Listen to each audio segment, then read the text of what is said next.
हमारे साथ यहाँ पे मौजूद है इस घर के मालिक, उनकी माता और उनका भाई भी मौजूद है। इनसे बात करने की कोशिश करेंगे क्या तकलीफ़ें इनको हो रही है इस जो अतिक्रमण हुआ है उसके वजह से।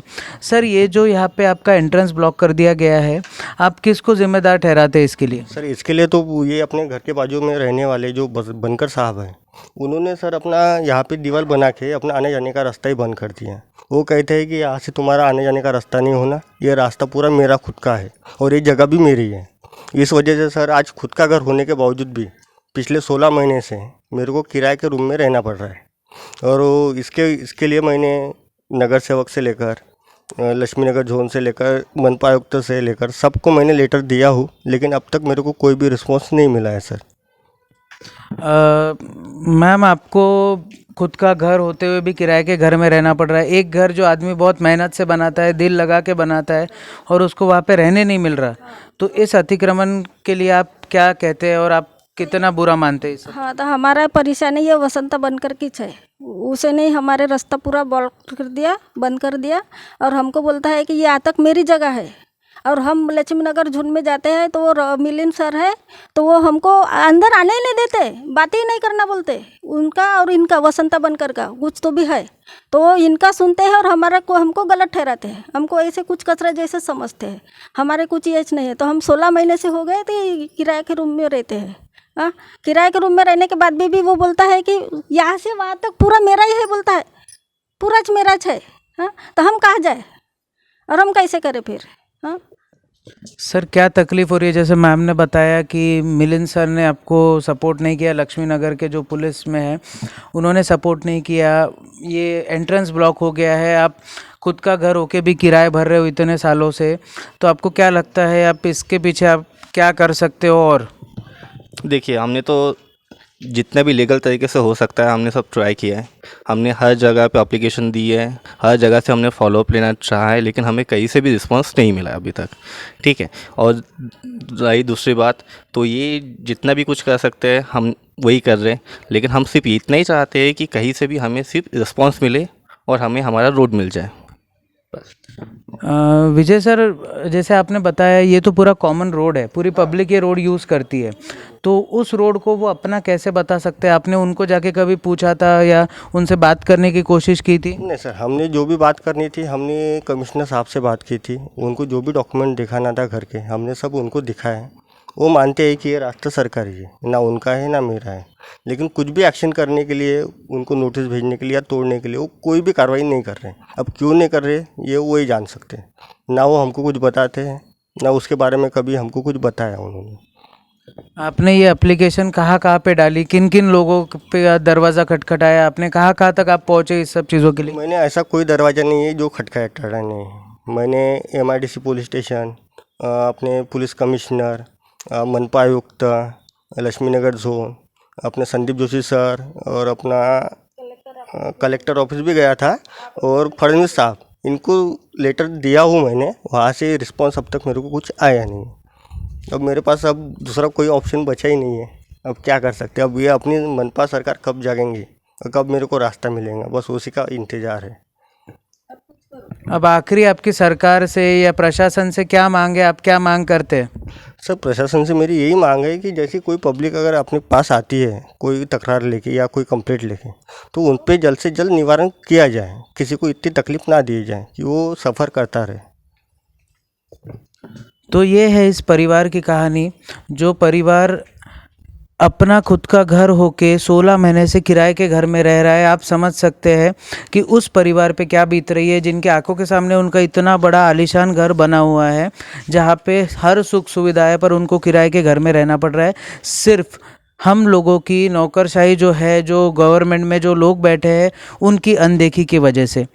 अभी आपको कोशिश करना पड़ेगा, या तो इस चीज़ को सपोर्ट करे या उस चीज़ को सपोर्ट करे। ये रास्ते पे कोई कब्ज़ा कर कर अगर इनका घर या इनका एंट्रेंस छीन रहा है, तो इसके लिए ज़िम्मेदार कौन? मैं महाराष्ट्र टीवी 24 के लिए शांतनु अग्रवाल। आपने एक पक्ष की तो बात सुन ली, अब दूसरे पक्ष की बात सुनना भी हमको ज़रूरी है। इसीलिए हम लोग आए हैं बसंत बनकर साहब के पास में। इनसे जानने की कोशिश करेंगे कि इन्होंने जो वो दीवार वहाँ पर खड़ी की है वो किस वजह से खड़ी की है, जैसे आगे वालों ने इन पर इल्ज़ाम लगाया हुआ है। सर बहुत बहुत शुक्रिया समय देने के लिए।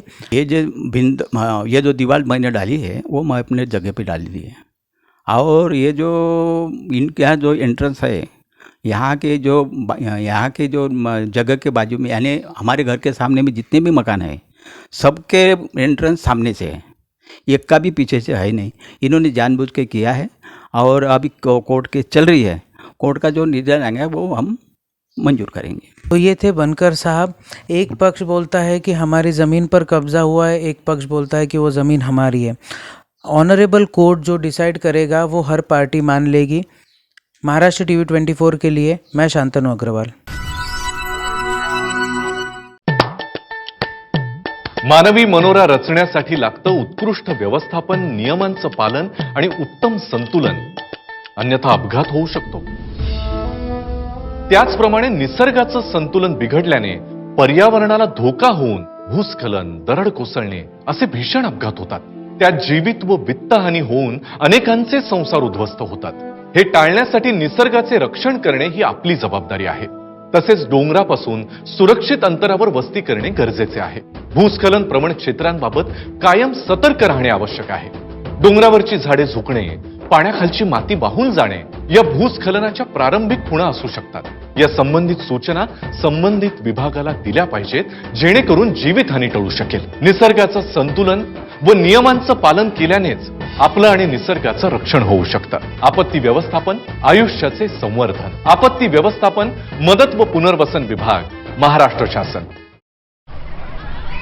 आपलं आयुष्य म्हणजे आंधळी कोशिंबिरीचा खेळ नाही, कारण अचानक कुठलंही संकट येऊन धडकू शकतं। त्यासाठी डोळे सतत उघडे असायला हवेत, अन्यथा अंदाज चुकून आपणच अडचणीत येऊ शकतो। अनेकदा आपण आपत्ती टाळू शकत नाही, पण सतर्कतेमुळे कमीत कमी नुकसान होईल याची काळजी घेऊ शकतो। संकटात घाबरून न जाता मार्ग काढू शकतो। शासकीय सूचनांचे पालन करून आपण मदत पथकाला सहकार्य करू शकतो। आपत्तीविषयी सतर्कता वाढावी आणि आपत्ती व्यवस्थापन सोयीचे व्हावे म्हणून शासनानं मौसम, मेघदूत, सचेत, भूकंप हे ॲप्स विनामूल्य उपलब्ध केले आहेत। त्यांचा वापर करा। सतर्कतेमुळे जीवितहानी बरोबरच वित्तहानी सुद्धा टळू शकते। प्रसंगावधान राखा, योग्य कृती करा। आपत्ती व्यवस्थापन, आयुष्याचे संवर्धन, आपत्ती व्यवस्थापन, मदत व पुनर्वसन विभाग, महाराष्ट्र शासन। वेदूसारखीच आपणही आपली स्वप्ने प्रत्यक्षात आणण्यासाठी, ती फुलवण्यासाठी जिद्दीनं झटतो, कष्ट करतो। पण अचानक नैसर्गिक आपत्ती येते आणि आपल्या साऱ्या स्वप्नांचं पाणी होऊन ते वाहून जातं। अशा अस्मानी संकटांनी महाराष्ट्रात अनेकांचं अतोनात नुकसान झालं। स्वप्नांबरोबर अनेकांची आयुष्य उद्ध्वस्त झाली। मात्र शासनानं आपुलकीनं त्यांना धीर दिला, भक्कम आधार दिला। केंद्रीय निकषापेक्षाही अधिक मदत केली। लाखांहून जास्त शेतकऱ्यांच्या खात्यात 25% अग्रिम रक्कम जमा केली। आपत्तीग्रस्तांच्या आयुष्यात पुन्हा नवी उमेद जागवून आनंद निर्माण केला। मदतीतून नवजीवन, आनंदाचे पुनर्वसन, आपत्ती व्यवस्थापन, मदत व पुनर्वसन विभाग, महाराष्ट्र शासन।